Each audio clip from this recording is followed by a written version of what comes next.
African youth, starting with the youth in Ghana.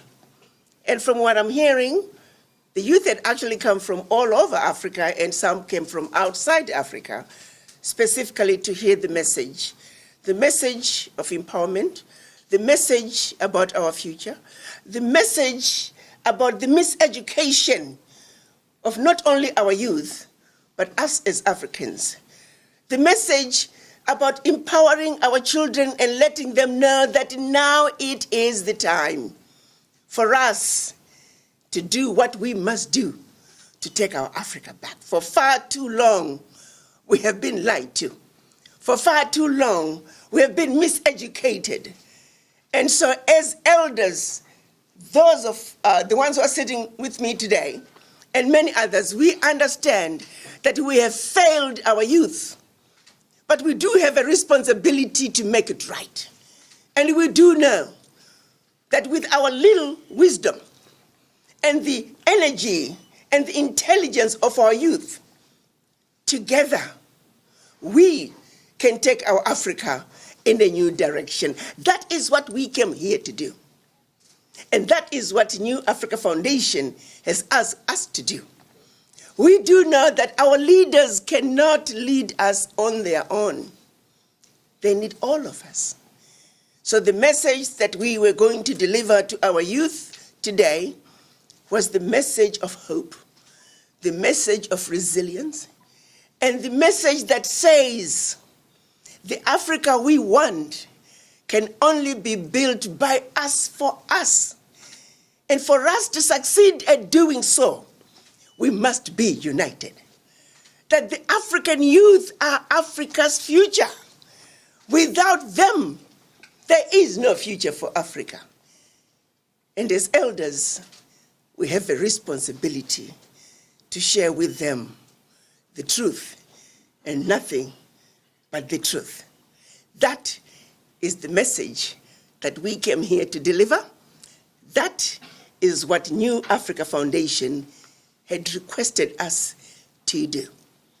We may not be at the convention center, but we intend to continue to preach the gospel of truth until we reach the promised land. I have no doubt in my mind that we will get there. Because Africa, the Africans, the people I like to describe as the beautiful, intelligent, sophisticated, highly adaptable, and totally indestructible human beings, the mothers and fathers of humanity, we will get to the promised land. Woo! And that's why we're here. Thank you. Thank you, Mama Africa, Dr. Arikana, for leading the way. The most objective, fearless, and decisive mother we have known in Africa. Before we get to Prof, I'd like to go to your right. Prof, right? Okay, let's have Prof respond to this, and then we can move to your right. Professor P.O. Thank you very much. My good sister, Dr. Arikana, has spoken for me, and I believe for all of us.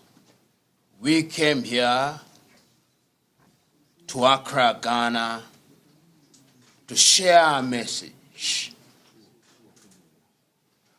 The message of hope. The message that Africa needs at this time. And there is no better place in the continent of Africa to begin that message than Accra, Ghana. It is in this Accra, Ghana that the Osagie for Kwame Nkrumah, almost 67 years ago, spoke to the world and told the world that the independence of Ghana meant nothing if the continent of Africa was not free. 67 years later, we were congregating here in Accra in the very same place where the founding fathers and mothers of Ghana congregated to share the message of hope. invited as we were by the New Africa Foundation, with one single instruction that we have lamented for too long, agonized for too long, and the time is now to organize. That is the innocent message that we came here to deliver. And in a manner totally inexplicable to us, we are not at that venue. But is it not the wise to say, when the world serves you a lemon, ask not for an orange, make yourself lemonade? We are here, therefore, to say that the message will be alive and well. And you who are here, young and old,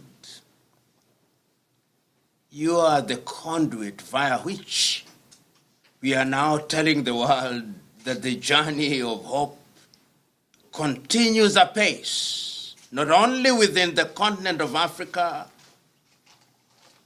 which is the mother continent, but to Africans in the diaspora. I have no doubt in my mind that there is a conspiracy of sorts by the elements that it should happen the way it has happened. So this is not an occasion for lamentation. It is an occasion for redoubling our efforts. And our presence here in Accra, Ghana,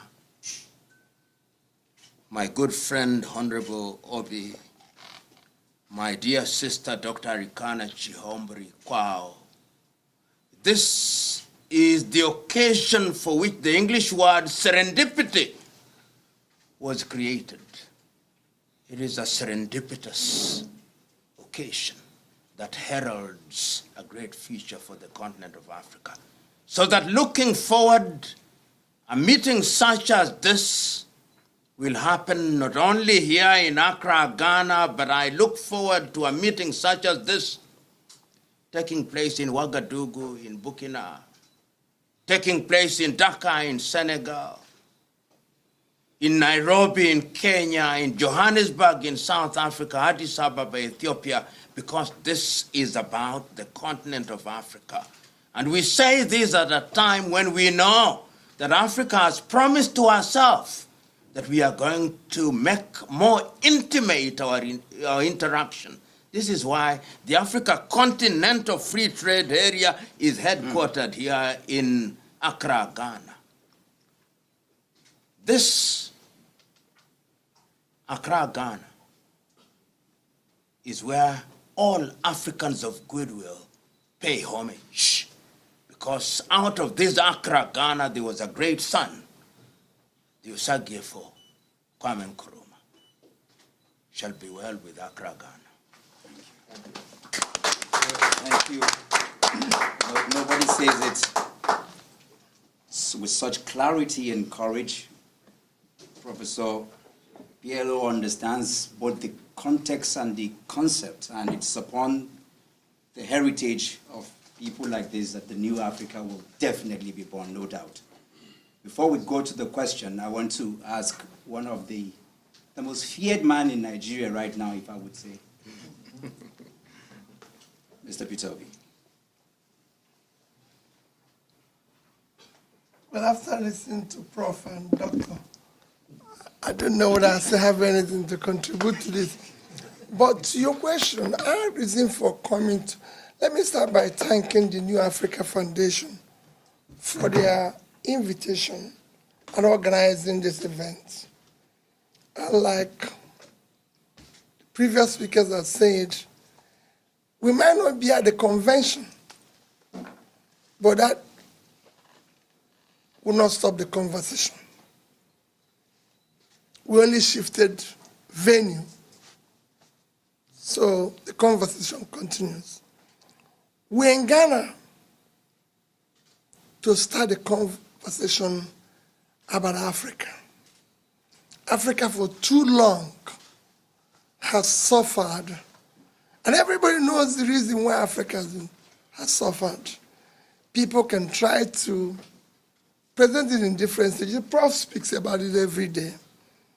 Africa has been going through what it's going through because of what I always say, that it is due to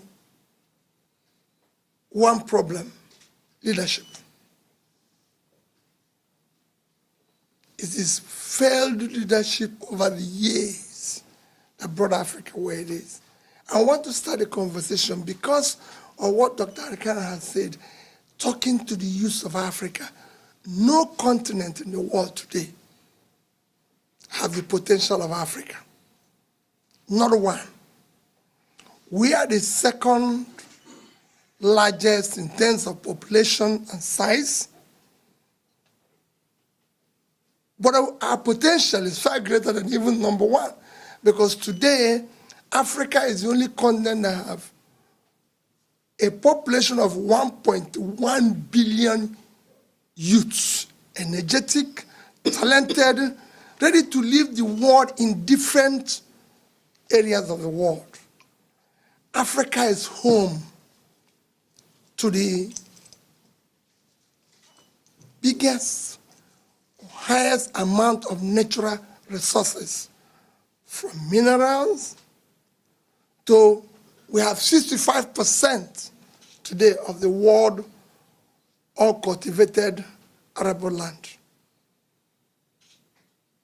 So imagine what we can do. We can feed the world. We can do everything. But ironically, because of what I started with, failed leadership over the years, Africa is also home to the highest number of poor people. Out of the 700 million people in extreme poverty today, 431 million lives in Africa. Over 30% of our population. If you go to multidimensional poverty, out of 1.1 billion, over 60% is in Africa, with Congo and Nigeria leading. Today, in the surface of the world, Congo has the highest amount of natural, call it minerals, over 24 trillion. Nigeria has similar situation. You can extrapolate Congo situation to all over Africa, where they have everything, but they are producing poverty. It cannot continue with our youths. With the energy they have, they can lead the world in technology, in health, in entertainment, in everything. All they want is leadership, purposeful leadership. Africa has what is, look at its wealth, resources, shamelessly stolen and put in private pockets. It cannot continue. So we're just here to continue conversations. It's not about any country, anything, but talking to the youth of Africa to know that they can change the world. They can change the way things are in Africa. Africa should not be a continent where people come to beg or plead for aid. We should be contributing to aid of other people with the resources we have. And that's what Africa should be. Their own Africa should be. That's all the conversation is all about. It's about the future of Africa. Thank you. Thank you. Thank you. Thank you so much, Mr. Peter Obi. And I dare say that the peace, in quote, that is enjoyed in Nigeria today, negative or positive, he's responsible for it. Because he has refused the violent way, and it's very good to say it in a place like Ghana. When some of us took to the streets, we were willing to bring Nigeria to our knees so that we can rise up again. But he seems to have an ideology, and in the little time I spent with him, I could understand that America and Europe are all built on genocide. They just wipe out the people and took. So Africa is shaping a completely new definition and dimension. Nigeria sits 600 languages. That is I don't know even how to put it, but to manage that diversity, and it's something we will do and we can do, to share something that has never existed in the continent of the world. This is what has been given to us to do. And so I want to thank you, sir, for responding to what you said, because truly it's only leadership that can do that, and you're speaking to the people who will take that. We'll take a few more questions. This is so beautiful happening here today. Please, your name and your question. So, my name is Kobiche. I'm a Ghanaian blogger. So I'm very excited. First of all, I like the fact that there's no New Ghana Foundation, but it is New Africa Foundation. Now, one of our major problems we have in Africa is the illiteracy rate and the mindset of the people.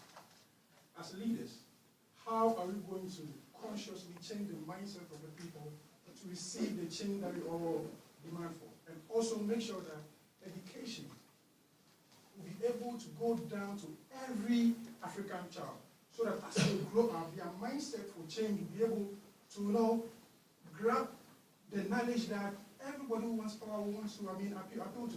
Because for instance, if I come to you and I tell you that I'm giving you sugar for you to vote for me, if you are illiterate, the probability of the person convincing you is high. But if you are literate and you know your power, I doubt people will use just mere material things To get to you. Thank you. I think that's a very powerful question. Mama, I think you need to respond to that. Yes, that's a very interesting question. And I need you guys to pay attention to what I'm getting ready to say. You raised a very important issue that you said, being literate or illiterate. But I'll tell you, our issues as Africans today are issues of the mind. The most dangerous African of today is an African who is colonized, educated or not. Coming from Zimbabwe, I can honestly tell you that the people who are moving Zimbabwe in terms of the awakening are the villagers. They seem to have a better understanding of what is really going on and are less likely to be sold, are less likely to sell their souls. And you must look at the people around you. Some of the most difficult people, I was called by the Africa group at the World Bank one time to address them for their annual event. And I went through all the issues and the pillars of why Africa is where Africa is, and I analyzed the Pact for the Continuation of Colonization that the 14 African former French colonies were made to sign. I thought everybody understood. But at the end of it, 2 African-born economists working for the World Bank come to me and said, "But Ambassador, why do you keep talking about the Berlin Conference? It's a thing of the past." And to my utter shock, I'd gone through the process of explaining the Berlin Conference and that it is a policy that was put in place in order to see to it that Africa and her children are forever defeated and dominated. And that as long as we have a country called Togo, as long as we have a country called Burkina Faso, as long as we have a country called Malawi, we are defeated. Intentionally so. So these 2 economists working for the World Bank are the same ones now that are being used as instruments of our own self-destruction. They're the ones that are being sent to Africa to sell policies that are detrimental to Africa's progress. So the question then becomes, what is our education doing for us? And it goes back to the miseducation. The people who are in power are the ones who are failing to stand up and challenge those who are raping us in broad daylight. Pardon my choice of words. I was once asked by one African, Ambassador, let's try to be nice to these Westerners. Let's not be too direct as we challenge them. And I did ask this brother of mine, I said, my brother, help me out. How do I tell a man who is raping me to rape me nicely? I said, help me with the language. And this was an educated professor who is advising me to be nice. How long am I going to continue to be nice? Those are the educated people who are sitting in the boardrooms and they choose to be mute. And when they are mute while representing us, that means 1.4 billion Africans are mute. It is not the villager who is sitting at the boardroom table. It is the elite, the educated. So my son, what is our education doing to us? What have we done to undo the colonial education? I hear right here in Ghana, perfect example. There's not a single Kwame Nkrumah book that is required reading in the Ghanaian educational system. Whose problem is that? Most African countries, our educational system is still the colonial educational system. So what do you expect from the leaders that we have today if their education remains colonized? So may I say, the most dangerous person for Africa today is a colonized African. And we must challenge each and every one of us to have a serious conversation with the image in the mirror. Are you colonized? Where do you stand when it comes to the issues to do with Africa? How do you feel about the continued exploitation of Africa? How do you feel about neocolonization, imperialism? Do you even understand it? Do you even know what the Berlin Conference means when it comes to your ability to buy bread, to your ability to get a job? Can you connect the dots back to the policies that are designed to keep us where they want us to be? It is the elite, it is the educated who are refusing to challenge the status quo and speak on our behalf, educated or not. So I'd like to answer your question by saying our miseducation is what is leading us to the Africa that we are today, an Africa that cannot stand up and defend our turf with facts, with our truths. Ours is a simple issue. You see, truths and facts, these are constants that never change. All we gotta do is stand up. I'd like to end by saying, some of you have seen a poster. There were black men who were bending over, and there was a table on their backs. And at the bottom, it simply said, and on top, of course, sitting around the table, were white people who were feasting. And the caption simply said, all we gotta do is stand up. Mm-hmm. Why have we failed to stand up? Thank you. Thank you. At this point, I want to say that while we bring this convention, this conversation, this press conference to a close, I want to demand on your wisdom, both of you, Prof, beginning from you, to look at the issues and give a closing remark. And I believe I can trust that once that is done from both of you, we can bring this to a close perfectly. Thank you. Prof. Thank you very much. When I, several months ago, received a phone call from a young African,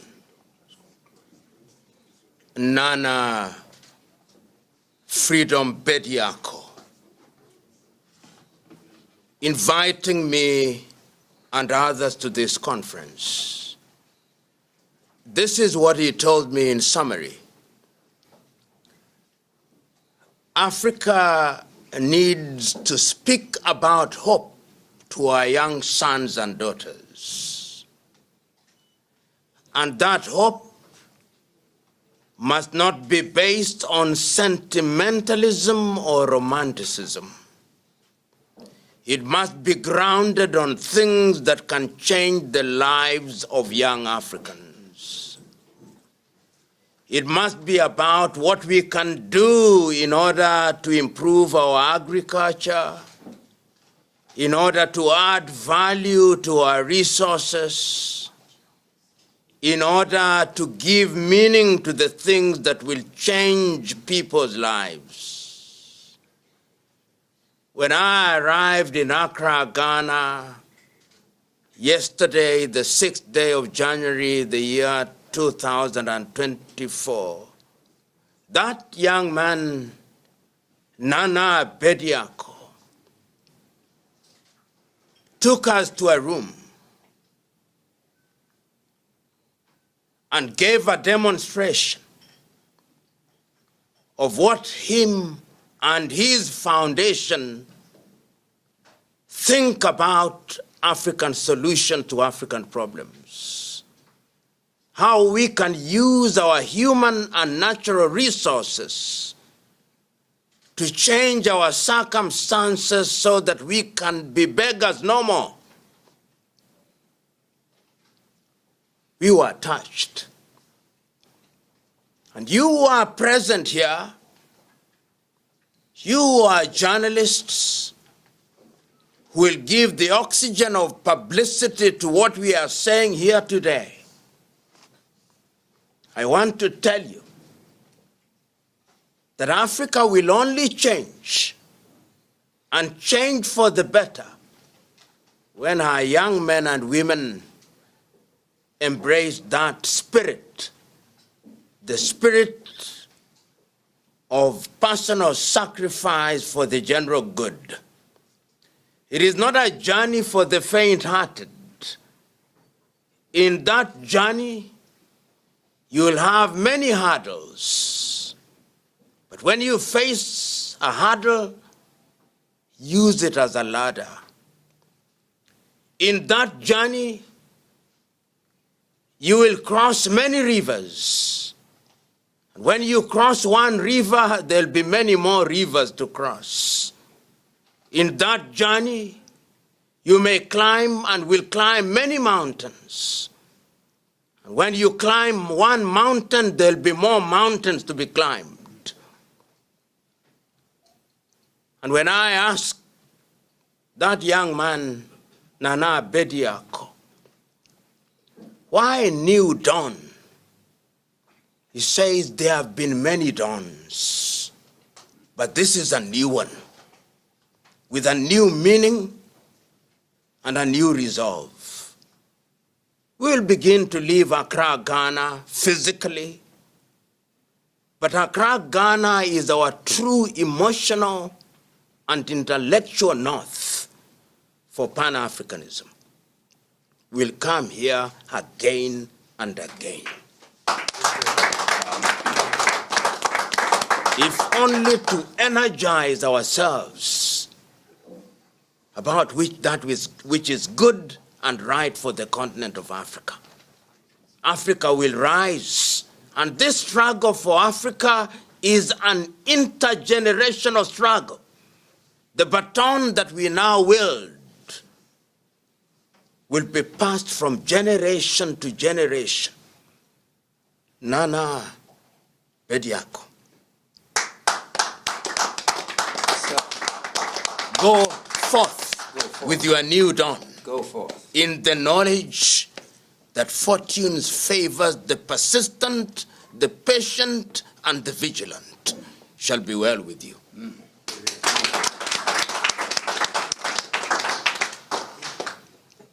Let's take it to Mr. Peter Obi as he gives his closing remark on this.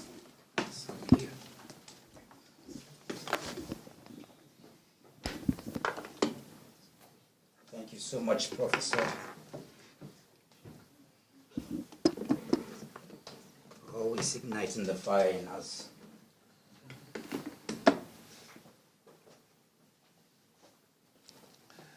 And I'll join Prof, in encouraging you to persevere on what you started. Like Prof said, whatever happened today is not the ending. For me, it's the ending of the beginning. We just began the journey. Prophet said where he wants us to take this conversation to in different parts of Africa. And I think we should do that. And I've listened to my dear sister talk about education. I've always maintained consistently the problem of Africa, like Chinua Achebe said and Prof says every day, is squarely failure of leadership. It is failure of African leaders rising up to their responsibility that is keeping Africa where Africa is today, a continent of immense hope and resources. The only way to resuscitate and keep that hope is by having competent leadership, a leadership that means well. That is the only way to make a difference. As long as we continue hiring wrongly, as long as we continue having incompetent people who don't have capacity, we will remain where we are. To change that hope for the youth is to know that it requires sacrifice and everything. We talked about education. Yes, I agree with my dear sister that on issue of a colonized, educated, whatever it is. But what are the leadership today doing in terms of investing in those critical areas? I was just talking to Dr. Modem this evening, and I said to them, you don't, yes, it's good when people, and I don't argue that with you. It's good to blame others for our problem. I don't believe in blaming anybody for my problem. I deal with the problem. We are doing this evening. In my country, this year's budget is we need, if there's anything Nigeria needs, it's human capital.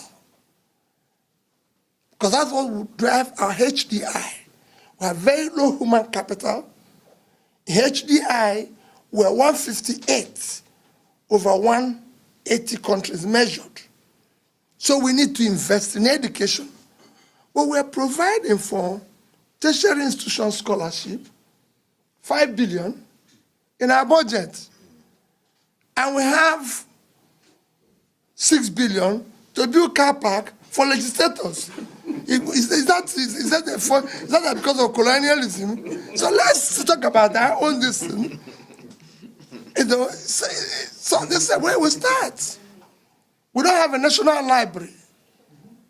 As a country, the #1 country in Africa, our national library was awarded in 1995, and it's being built to today. But our legislators are providing 3 billion to buy books for their own library. This is not issue of colonialism. It is the issue I want us to start dealing with our problem. I don't believe that at this stage, anybody is the problem of Africa except Africans themselves. And I want the youth to start dealing with the issue head on. And that's where I stand. I don't believe, I've traveled all over the world. By infinite mercies of God, I've been, with my own background as a trader, passed through certain schools where I claim not being a professor, not being a doctor, but I claim to be an alumnus of some good schools. And I said to them, I don't believe there's any white man, there's any yellow man, there's any red man who is more intelligent than I am, or any African is. We are children, we can compete. Africans can compete with anybody and do better. But we need this fair leadership to give way so that we can start facing the world on the same terms. Thank you. Thank you. Thank you so much. Thank you. Thank you. I think there's such a balance to the context of conversation tonight, if you agree with me. Mr. Bitobi, thank you so much one more time. This is very important at this juncture. Before I bring up, just for a closing remark, can you put the chair here for me? 500 years before slavery, it was Ibn Khaldun, an Arab philosopher, an archaeologist, carried many bags, who said that the Africans were less than human. 100 years later, John Knox, an English philosopher, also, and I can recount about 5 not beer parlor people, science and religious leaders from the West who pronounced before the slave trade took place. It began with a conversation.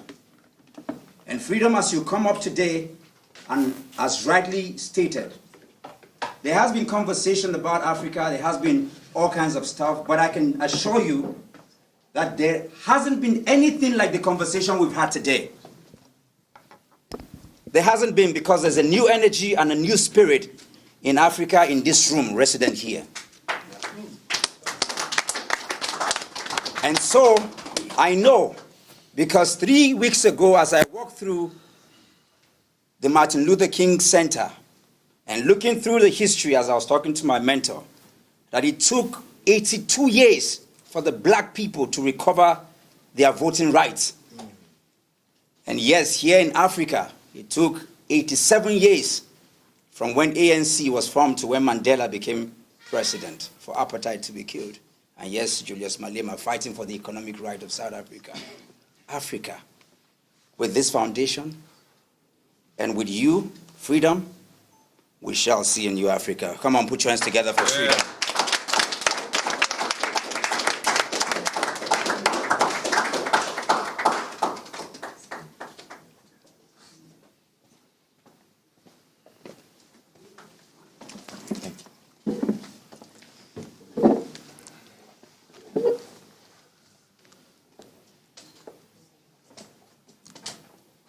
I grew up in a farmland somewhere in Ghana, in Kumasi. And I was birthed by a woman who is a spiritualist. And she raised me on a farmland. But she raised me with the fear of the Lord. And she gave me a capital. The capital was the advice she gave me. She said, son, learn how to give to the world, and the world will always come embracing you. I took those words with me. And that was the beginning of the birth of the New Africa Foundation. That wasn't the name then, but we were givers. So we have been givers for 3 decades. And it grew, and it grew, and it grew. But I thought that having a foundation was just about giving. As it was growing, I realized that it's also about being responsible for the society you belong to. And that's how today we're sitting here. 7 months ago, I decided that the greatest voices in Africa should come together and start to speak for how Africa should be governed by Africans and not foreigners and not other people who are interested in whatever resources that we have in our countries. But we should be responsible for our own human resource and mineral resources. And the only way to do that is to industrialize our people and our minerals. So I want to use this moment to first of all thank all of you to accept this invitation. How would I have thought of myself that coming from a farmland 6-year-old boy that didn't have anything would one day call upon people like you, and you will accept my invitation. A young man like me, and people that can birth me, people that can be my aunties, my uncles, my leaders, my presidents. But you listen to the voice of the young man, and you came here to speak to the youth and the people of Africa. They say the greatest creation, or the most pinnacle creation, is the human's mind, and it must be used for a good purpose. Africa is lacking education, but not the type of education like Doctor was talking about. The sort of education that should come from our own. How to learn about our own resources, how to know to add value to our people. When you take value away from people, you stop the economy of your own country. You stop the growth of your own country. When you add value to the people, the country starts to grow. And Africa is about to grow because we are ready to add value to humanity, to the people who are Africans. So the purpose of New Africa is not only to give you food, is not only to organize a convention for us to meet and give you knowledge, but it's also to stand up and become responsible for the social responsibilities of this continent that will build the youth. For the future of Africa is in the hands of the youth. They have more years ahead of them. And at least we have lived half through our lifetime, and some of us have even gone past that, but we thank God for giving us life. And we need to think about our children. We need to think about the youth who are coming up. So again, when I look at this opportunity, I don't take it lightly. You might call it a failure. I see it as an opportunity. Being here and being with us is 4 different leaders from 4 different sides of Africa coming to Ghana makes me feel that this is the headquarters of Africa. People have value for Ghana. They have value for Accra. When I was growing up, one of my favorite mentors was Kwame Nkrumah. And I had to find out the true story about him. His mother used to cross a river to go to the farm. And one day, in the river, his mother had stepped on a fish. And he pointed the fish and said, "Mama, you're standing on a fish." So the mother dipped her hand in the water, picked the fish, and they said that was illegal according to the tradition of the Nzimas. So they took the fish and Kwame Nkrumah to the palace. And the chief, the king, said, "Who found the fish?" And the woman said, "My son." And the king said to the woman, "Cook the fish for your son to eat." Now, the point that I'm trying to make is that Kwame Nkrumah was ordained. He was already ordained, and we couldn't change that. Patrice Lumumba is ordained. Dr. Arikana is ordained. Peter Obi is ordained. We need to start to respect ordination. Our leaders are ordained for a reason. Who would have thought that kid at the back of the woman one day will have the whole world talking about him, about the changes that he wanted to bring in Africa? The leaders of Africa, I would like to use this moment to urge that please look into your youth. You have the Nkrumahs in there. You have the Marcus Garveys in there. You have the Martin Luthers in there. You have great leaders in the youth. Give them the chance. Let them just help. Let them add value to the people. Let them support us. Let's support ourselves. Let's build ourselves again. And on this note, I would like to say sorry to those that couldn't participate with us in the convention. But right here, I am seeing the convention. This is the convention. This is the birth of the convention. This is the convention. So I would say that we probably would choose another African country one of these days and still spread the word of the convention. Because today marks a constitutional day in our country, and I believe that New Africa is born again here. And the convention has sparked from here. So I would like to encourage all of you to believe in this convention that the voices of Africa is being ignited for the right reasons. And thank you very much. And Thank you. Thank you. Yes, Mama. Okay.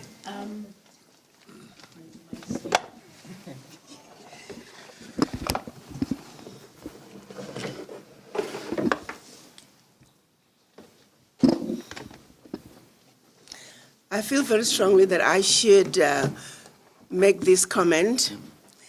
As I was coming here, I got a call from one of my African diaspora who is a Ghanaian, who actually came to Ghana from the United States because I was coming here.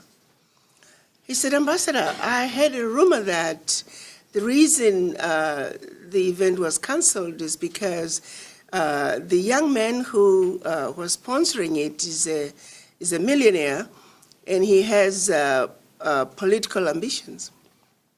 And I said, well, that's news to me. So I felt I should address this in case some of you journalists may have heard that as well. I can tell you as clearly and plainly as I can that I never heard the conversation about him being a millionaire. I never had a conversation about him having political ambitions. The time that I've spent with him has been more to do with entrepreneurship and the possibilities. So for those who are saying we are here to support him further his political ambitions, that is a damn lie. Certainly, from my interactions with him, I don't know about whether he told Professor that. I don't know if he told my brother, Honorable Peter, that.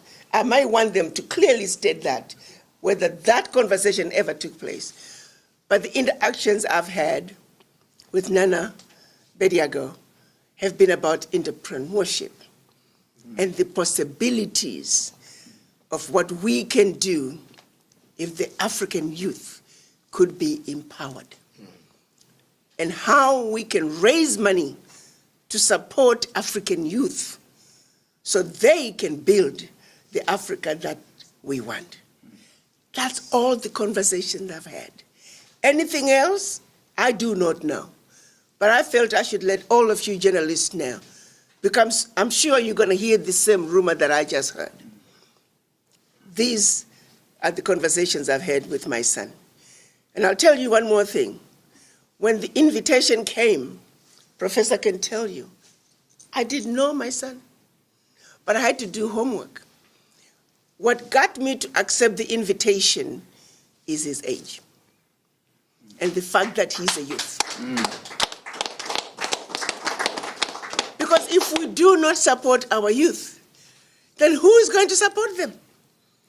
I hired a young man one time, he said, Doctor, nobody wants to hire me because I have no experience. But how do I get experience if I don't get a job to begin with? I said, son, you're hired. I accepted an invitation from Nana, not because I knew him, but because of his age and the amazing things that he's doing at such a young age. It is that plain and simple. Anything else is a lie. I just wanted to clear that up. I think I'll join in what she said. You're very correct. It is about her entrepreneurship. I met him again by on the 4th, because Prof who invited me, and I got a call from him, and he said he's around somewhere in Lagos. Can he come and visit me? I said, no, I'll come and visit you. And he was saying about age. He said, since you're thinking about this, I'll come and visit you. And surprisingly, on arrival in Accra today, a young lady came along and said, I work with the youth and entrepreneurship, and I want you to talk or talk about the entrepreneurship. I said, we are coming to Ghana to talk about entrepreneurship. And you just asked me a question. How do we spark entrepreneurship among the youth in Africa? I say, fight one thing, corruption. And you look at me. I say, corruption kills three things that makes a society. It kills entrepreneurship. Nobody thinks in a corrupt country because there's easy money to make or steal. It kills professionalism. So you don't have professors doing research any longer because people are stealing public money, and it kills hard work. So fight it, and you spark entrepreneurship. So it is about entrepreneurship. But let me add, there's nothing wrong if you have an ambition. Thank you. I'd like to say something. I was the trader. I was a banker.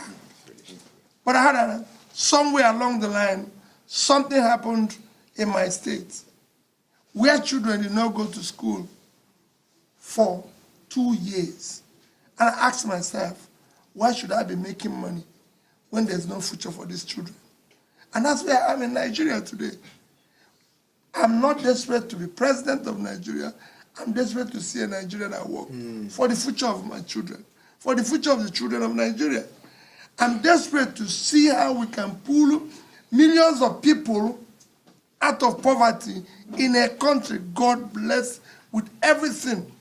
We have vast uncultivated land in Nigeria, and people are hungry.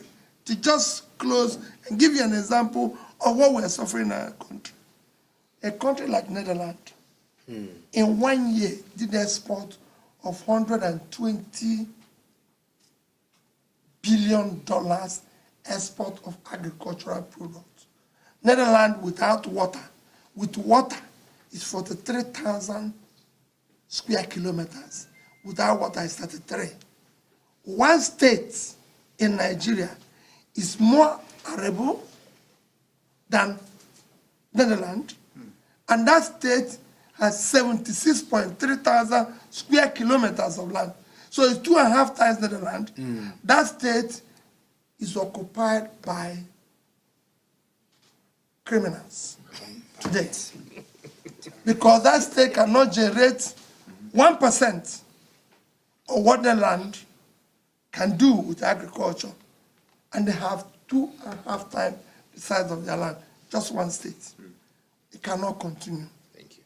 We must change it. Thank you. Thank So you if very have much. ambition, Thank you. I can't agree more. Thank you. Nobody should ever apologize for their desire to serve their people. Thank you. Thank you. A mother's wisdom would always set the stage, but the courage from Mr. Peter Obi today has also, what could have been better than this conversation anywhere? Yeah. This is the conversation. This is the conversation. It couldn't have been better. Thank God it was cancelled. Thank God we're having it here. And we'll look back many years and we'll be able to say, thank God the conversation happened. I want to ask you to just, because this is also very tactical and very good in time and history, just a remark in response before we take this to a close. If you think this is beautiful, put your hands together, come on. I think these responses are just completely out of the box from Dr. Arikana and Mr. Peter Obi. I mean, this is just unbelievable, but this is the conversation. Wisdom. Thank you very much.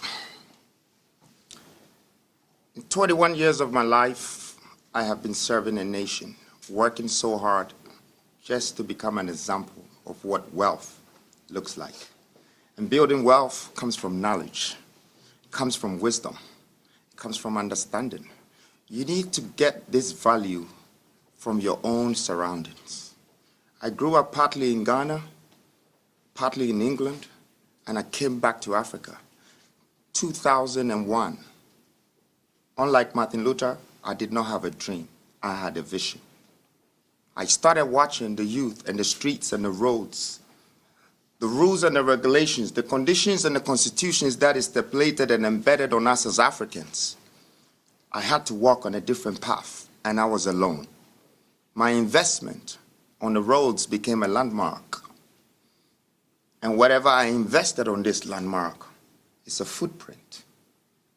I am here for a legacy. I am part of your historians. That I know many people want to see the true side of me. I know you know Nana Kwame Bediako, but I know you're still looking for freedom, Jacob Caesar. Yes, I am Red Christian, and I'm here. I'm not here to take your value. I'm here to add value to you. I discovered that the land that we belong to had so much wealth that until we turn it into our own, our economy will never be sustainable. And we cannot forever live in our countries with a box economy. I needed to create a middle income economy without being a part of the government. Why so? Because I believe it's part of my responsibility. I took a different path. My movements, my foundation, my groups, and all of this have acquired some wealth. But the wealth that I reinvest back into society, it has become a part of my mission to make this change. I believe that I belong to Africa. I am a son of this soil, and I can add value to humanity. And I came here to do that. I came here to add value to this world and to nature. I am not going to live here without God even being proud of me. And when I'm not here also, I want you to remember that I came. And I want my absence to be felt. And for that reason, I know you're looking for the man. But the man in the mask is sitting in front of you. What's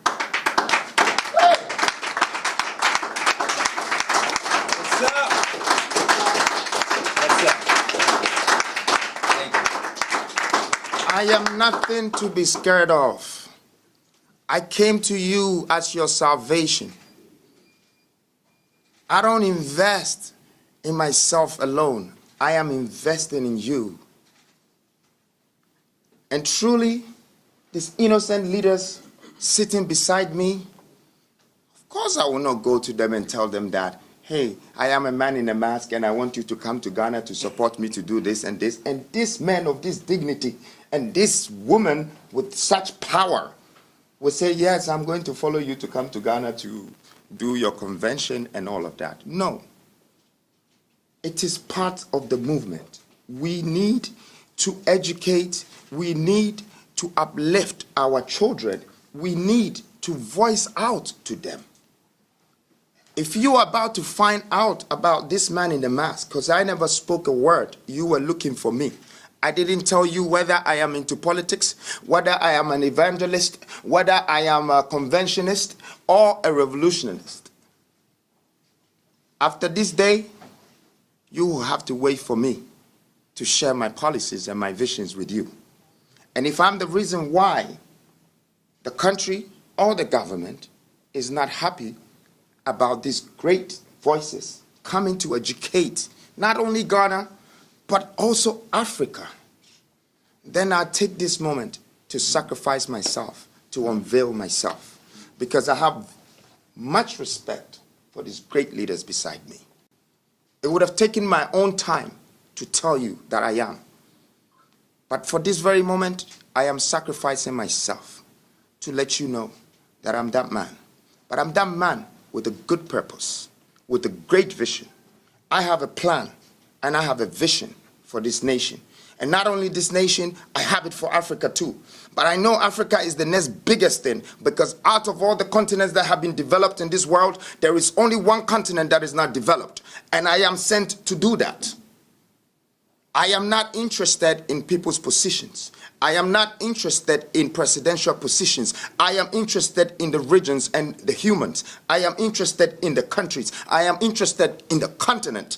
The resources here, the human resources here, the great opportunities to be able to prove a point to the world that this is what we can make out of ourselves as a black society. We have been doomed and disrespected, undervalued by everybody in the Western world. My pain is in my heart and I can't express it to you, so I let my actions speak for me. I want to thank you very much for this moment, and I want to thank greatest leaders. Your voice will never leave us as Africans.